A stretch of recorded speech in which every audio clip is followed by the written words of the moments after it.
In a community situated deep in the heart of Nigeria, there lived a lady called Adaora.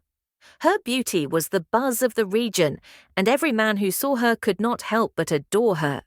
Her skin was as soft as the finest silk, her eyes shone like the stars, and her laughter rang like a wonderful song. But despite her outward attractiveness, Adaora bore a burden that no one completely knew. Adaora has been married 5 times. Yes, you heard it right, 5 weddings. And yet, despite several weddings, she had no spouse and no children. This confused the folks in her community. They murmured behind her back, wondering, how can a woman who is so beautiful and sought after by men not have a husband? How can she marry 5 times and yet stay without children? But Adaora never appeared disturbed by their whispers. She was a calm, tranquil lady who loved to remain to herself, working in her garden and looking to her animals. Her heart was compassionate and her attitude was peaceful. But deep within, there was a melancholy that no one could see. Her first marriage was to Okoro, a strong and handsome man from a neighboring village. Okoro was a warrior, famed for his valor in combat, and he had come to beg for Adaora's hand in marriage. The whole community rejoiced because it appeared like a great marriage. Okoro was strong, Adaora was beautiful, and their union would surely bring great joy to the village. But the marriage did not last. Okoro, despite his strength, had a fierce temper. He was prone to rage, and his attitude would vary like the weather, sunny one minute and stormy the next. Adaora did her best to be a decent wife, but she quickly understood that no matter how hard she tried, nothing could ease Okoro's rage. One evening, after a hard day of labor in the fields, Adaora went home to discover Okoro in one of his moods. He was unhappy over something trivial, maybe the meal was not to his taste, or maybe his spear was not sharpened sufficiently. Whatever it was enough to put him into a fury. Adaora, calm and gentle, sought to reason with him. "Okoro, my husband, please do not be angry. The dinner is ready, and I have worked hard to create it precisely as you want it." But Okoro would not listen. He roared at her, his voice getting louder and more menacing. Adaora could see the rage in his eyes, and for the first time she felt terrified.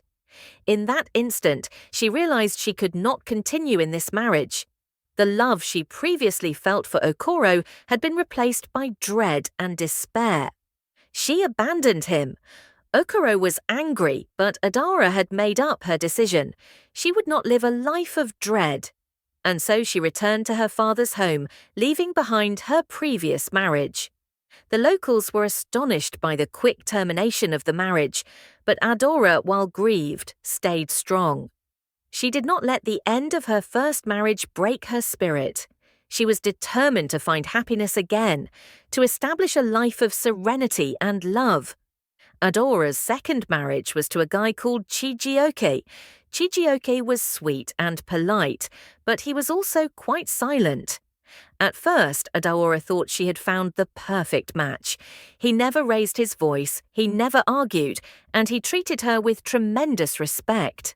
They lived in harmony, and Adaora felt she had found her haven of tranquility. However, as time went on, Adaora came to discover that Chijioke's benevolence had a fault. He was too quiet, too restrained, and he never talked of his emotions. Adaora attempted to engage him in conversation, but he would invariably retreat, leaving her feeling lonely in her marriage. It wasn't that Chijioke was unkind, he was just remote, emotionally unavailable. And so, after much thought, Adaora ended her second marriage. She loved Chijioke, but she recognized that love could not flourish in quiet. She needed someone who could share her thoughts, her joys, and her dreams. She wanted someone who could be her company, not simply her spouse. The people muttered again. 2 marriages ended and still no children. What is wrong with Adaora? But Adaora did not care. She had no solutions for the villagers, but she understood what she needed: peace, happiness, and a spouse who could participate in her life. Adaora's third marriage was to a wealthy merchant named Uche. Uche was known for his riches, his lavish lifestyle, and his grand parties. He lived in a beautiful house with servants to do his bidding, and he promised Adaora a life of luxury. At first, Adaora was lured to his charisma and the promise of a nice existence. But soon, she realized that Uche's wealth had made him arrogant. He felt that money could fix everything, even the troubles in their marriage. He purchased Adaora costly presents, believing it would make her happy. But presents could not replace the emotional connection she sought. He cared more about his business affairs than about the lady he had married. And thus Adaora departed Uche too. Though the riches were seductive, she realized that a life of luxury without love was hollow. After leaving Uche, Adaora found herself once again alone, but not broken. The villagers whispered even more this time, speculating why Adaora had failed again in love. Some said it was her fault, others claimed she was cursed. But Adaora, with her heart bruised but not defeated, decided she would never let their words define her. She had learned that life wasn't about fulfilling society's expectations. It was about seeking true happiness and peace within herself. Soon, Adaora met her fourth husband, a man named Ifeanyi. He was different from the others. He was gentle like Chijioke, but unlike him, Ifeanyi had a certain warmth that drew people to him. He spoke passionately about his dreams and ambitions, and Adaora found herself captivated by his words. Ifeanyi was not wealthy, but he had a heart full of ambition, and Adaora admired that about him. His dreams of building a better life for himself and his people gave her hope that, perhaps, this time she had found the right man. At first, everything seemed perfect. Ifeanyi treated Adaora with kindness, and they worked together, building their life and their future. But as time went on, Adaora noticed something troubling. Ifeanyi's ambition began to overshadow their marriage. He spent more time chasing after wealth and success, leaving Adaora alone in their home. His promises of a bright future soon turned into a distant dream as he became consumed with his work. Adaora, once again, felt the loneliness creep back into her heart. She tried to support him, to help him build the life he had always dreamed of, but it became clear that their paths were no longer aligned. Ifeanyi's dreams were important, but Adaora realized that they could not be happy if they were always chasing different goals. Once again, Adaora made the painful decision to leave. She still believed in love, but she had learned that love cannot thrive in neglect. No matter how much someone cares for you, it is impossible to build a life together when both hearts are moving in different directions. Once again, Adaora was without a husband, and this time the village's whispers were louder than ever. 5 marriages and still no children, they remarked. What is wrong with her? Does she not know how to keep a man? But Adaora, while exhausted from the grief, refused to let their comments damage her. She had learnt that the route to happiness was not about the number of marriages or the children you had, but about the tranquility you discover inside yourself.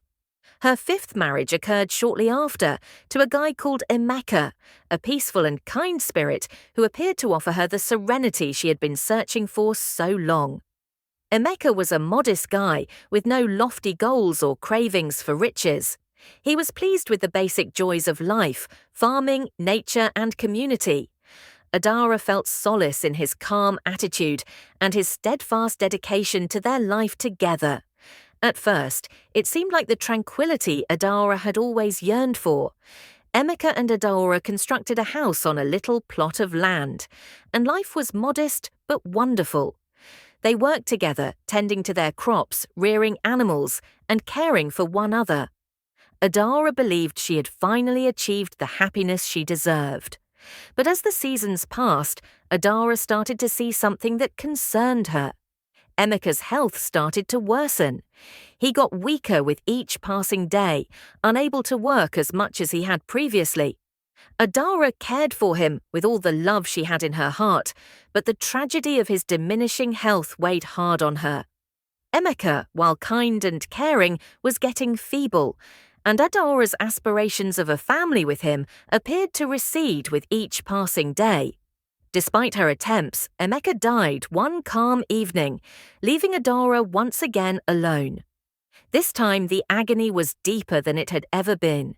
She had loved Emeka with all her heart, and losing him was a loss she had not imagined. The villagers, once again, muttered behind her back, but this time their words did not hurt. Adaora had learnt that no matter how much you love someone, you cannot influence their destiny. Now, at the age of 35, Adaora has been married 5 times. 5 times she had loved, 5 times she had lost. And yet, no spouse, no children. She went around the hamlet in loneliness, the once eager young lady now a calm, thoughtful figure. Though the locals muttered, she did not care any more. They did not know the anguish she had undergone, the love she had given, and the lessons she had learnt. But Adaora had not lost hope, for deep within her heart, she knew that her journey was not yet ended. Her road had been rough, and she had endured sorrow after heartbreak, but there was still something in her, a strong, unyielding confidence that one day she would discover her real purpose. What was it that she was seeking for? Was it love? Was it a family? Or was there anything more to her story? Adaora spent her days roaming about the town, thinking on her past and considering her future. She no longer attempted to satisfy the locals or live up to their expectations. She was done trying to fit into the mold they had fashioned for her. Then, one day, something remarkable occurred. Adaora met a lady called Neka, an elder in the hamlet who was recognized for her wisdom. Neka had suffered through many trials herself, having lost her husband and children to disease many years ago. But instead of retiring into grief, Neka had become a healer, a guide, and a source of strength for others in the hamlet. Neka gazed at Adaora with compassionate eyes and said, "You have gone through much, my child. But I see something in you that others do not see. You are not broken. You are a lady who has loved passionately, who has given so much, and who has learnt things that few people can ever comprehend." Adaora was taken aback by Neka's statements. "But why? Why has all of this happened to me?" she questioned, her voice shaking. Neka smiled gently. "Sometimes we are tested not by the life we live, but by the life we choose. You may not have a husband or children, but you have something more valuable: wisdom. You have experienced love, loss, and heartache, and with that, you have gained a strength that will carry you further than any man or child could." Adaora listened intently, feeling something stir within her. Neka said, "Your trip is not finished, Adaora. You will discover your mission. It may not look like what you imagined, but it will be more than enough." As the days passed, Adaora started to ponder about Neka's comments. She had spent so much of her life yearning for the right mate, for someone who could replace the void within her heart. She had thought that a marriage, children, or even simply the acceptance of the locals would provide her the pleasure she wanted. But now, after all she had gone through, she knew that maybe her actual mission lay elsewhere. For the first time in years, Adaora started to experience a feeling of tranquility. She no longer sought affirmation from others. She had learnt that genuine happiness could not be found in the demands of society, nor could it be found in the love of a man or the screams of a child. It has to originate from inside. One evening, as the sun started to set over the hamlet, Adaora sat by the river, deep in meditation. The cold air swept over her face, and the sound of the rushing water relaxed her anxious thoughts. As she watched the ripples in the water, she thought of everything that she had endured: the anguish, the loss, the heartache. But now she recognized those events not as failures, but as lessons that had formed her into the woman she was today. Adaora had learned how to be strong, how to love passionately, and how to let go when required. She had learnt that not all love stories were intended to continue forever, and that certain chapters in life, however difficult, were vital to the next step of the trip. Neka's words lingered in her mind. You are not broken. You are a lady who has loved passionately, who has given so much, and who has learnt things that few people can ever comprehend. In that instant, Adaora knew what Neka had meant. She wasn't broken. She was whole in ways that others could not see. Her experiences had given her a depth that no one could take away, and that in itself was a gift. Adaora began to spend more time with Neka, learning from her wisdom and offering help where she could. She tended to the sick, helped heal those who were wounded, and shared her knowledge of the land with the younger women of the village. For the first time in years, she felt a sense of belonging and fulfillment. One day, Neka pulled Adaora aside. There is something important I want to share with you, she continued, her voice calm but forceful. You have gone through many challenges in your life, and you have learnt much, but there is something more you must learn: how to forgive. Adaora gazed at her, bewildered. Forgive? Who do I need to forgive? Neka nodded. Forgiving others is vital, but more important is forgiving yourself. You have blamed yourself for your marriages, for the fact that you had no children. You have carried a weight on your heart, believing that you are somehow less because of what you have gone through. But you must forgive yourself, Adaora. You are not responsible for the decisions of others. You have done your best, and that is enough. Adaora felt the weight of Neka's words land in her chest.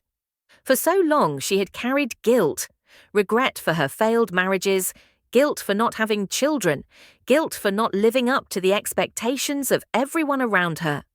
But suddenly she knew that she had nothing to apologize for. She had done nothing wrong. She had loved, she had given, and she had suffered. With a long sigh, Adaora closed her eyes, allowing the reality of Neka's words wash over her. She'd forgiven herself, and in doing so, she felt a lightness she had never experienced before. The load she had carried for so many years started to lift, and she finally felt free. As time went on, Adaora became recognized throughout the hamlet not only for her beauty, but for her knowledge and strength. People flocked to her for guidance, and she gave her wisdom with a heart full of compassion. She no longer aspired to marry or to have children. She had discovered something even more precious: tranquility inside herself. But when the seasons changed, Adora's trip took another unexpected turn. One morning, while she was working in her garden, a young guy approached her. He had heard of her knowledge and had gone to seek her guidance. His name was Chuka, and he was a wanderer who had been journeying from town to hamlet, looking for something he could not describe. When Adaora first saw Chuka, she recognized something familiar in his gaze. There was a melancholy there, a desire, much like the one she had held in her own heart for so many years. But there was also a feeling of optimism, as if he too was on a voyage of self-discovery. Chuka sat with Adaora and they chatted for hours. He told her of his travels, of the pain he had experienced, and of the search for meaning in his life. He had lost his parents at a young age, and his heart had been broken by love, much like Adaora's. As they spoke, Adaora felt a deep connection to Chuka. She saw in him a reflection of her own struggles, her own quest for meaning. But this time, she was not searching for a partner or a savior. She was simply sharing her story with someone who understood. And as the day came to an end, Chuka looked at Adaora with gratitude. "Thank you," he said softly. "I feel like I have found something today, a sense of peace that I have been searching for." Adaora smiled, her heart full of warmth. "You are not alone, Chuka. We are all on our own journeys, and sometimes the answers come when we least expect them." In that moment, Adaora realized that while she had spent much of her life searching for love, it was not the love of a man or a woman that would bring her true fulfillment. It was the love of herself, the love of the world, and the love of those who shared their stories with her. Adaora had learned that life was not about meeting societal expectations, not about fitting into a mold. It was about understanding, growing, and finding peace with who you were. And now she had found her purpose. She no longer needed to prove herself. She had everything she needed inside her. And so Adaora continued her life, content in the knowledge that her journey was not about finding a husband or bearing children. It was about living fully, loving deeply, and sharing her wisdom with the world. Years passed, and Adaora's wisdom continued to spread across the land. She had become a living legend in her village, not for her beauty or her failed marriages, but for the depth of her heart and the strength of her spirit. People no longer whispered behind her back or judged her for the choices she had made. They saw her as a symbol of resilience, a reminder that life is not about the number of times you fall, but how you rise each time. One bright morning, as the sun rose over the village, Adaora sat outside her home, watching the sky turn from gold to blue. Her garden had flourished over the years, and the flowers bloomed in an array of colours. The air was filled with the scent of herbs and fruits, and the sound of birds chirping echoed in the background. She had found her peace in the simplicity of life. The village children often came to her, asking for stories and guidance. Adaora would sit with them under the shade of a large tree, telling them stories of her own childhood, of her 5 marriages, and of the lessons she had learned. She taught them about love, patience, forgiveness, and most importantly, about the importance of being true to oneself. One afternoon, as Adaora sat by the riverbank with Neka, who had become more of a sister than a mentor, Neka turned to her with a knowing smile. "Adaora," she said softly, "do you ever wonder what would have happened if you had taken a different path? If you had stayed with one of your husbands, if you had followed the village's expectations, what would your life have been like?" Adaora smiled, a peaceful look in her eyes. "I don't wonder about the past anymore," she replied. "I have come to understand that every choice, every heartache, and every joy has brought me to where I am now. If I had stayed with one of my husbands, I would have missed out on the lessons I learned, the wisdom I gained, and the freedom I now cherish. My life may not have gone the way I expected, but it has been exactly as it needed to be." Neka nodded, her eyes filled with pride. "You have found something that many people spend their entire lives searching for, a sense of peace and purpose. You are not just a woman who has lived through 5 marriages. You are a woman who has lived through life itself and come out stronger because of it." Adaora's heart swelled with gratitude as she looked at Neka. "I never imagined this would be my life," she said softly, "but now I wouldn't change a thing. I have found a purpose that is bigger than any marriage or societal expectation. I have found peace in being myself." As the sun began to set, casting its golden light over the village, Adaora reflected on her journey. She had learned that happiness was not something to be sought from others. It was something that grew from within. And in her heart, she knew that she had not missed out on anything important. She had lived her life fully, and that was enough. In the years that followed, Adaora continued to teach, to guide, and to live a life filled with love. Not of a husband or children, but of friends, the community, and the simple pleasures of the earth. She had become the village's greatest healer, not just in body, but in spirit. People came from far and wide to seek her advice, not for matters of the heart, but for wisdom in living a meaningful life. One evening, as Adaora sat alone by the river, watching the water flow peacefully, she felt a sense of completeness. She had lived a full life, a life without regret, a life she had crafted on her own terms. The past no longer held her captive, and the future was a road she no longer feared. She had learned that the greatest love of all is self-love, the love that allows you to accept who you are, to forgive yourself, and to walk forward with confidence, knowing that you are enough. Adaora had given herself the gift of peace, and in doing so, she had found something far more valuable than anything a marriage or children could bring. And so Adaora's story became not just a tale of love and loss, but a legacy of strength, wisdom, and acceptance. She had no husband, no children, but she had something far greater, a life lived fully, with no apologies, no regrets, and no shame. In the hearts of the people she had touched, Adaora's name would be remembered for generations to come. Not as a woman who had failed in marriage, but as a woman who had lived a life of profound courage, self-discovery, and peace. Her story would be told for many years, not because she had married 5 times, but because she had learned to love herself more deeply than anyone could ever love her. Adaora, the woman who had been married 5 times, but had no husband and no children, had found her true purpose in life, not in the arms of another, but in the embrace of her own soul, and that was enough.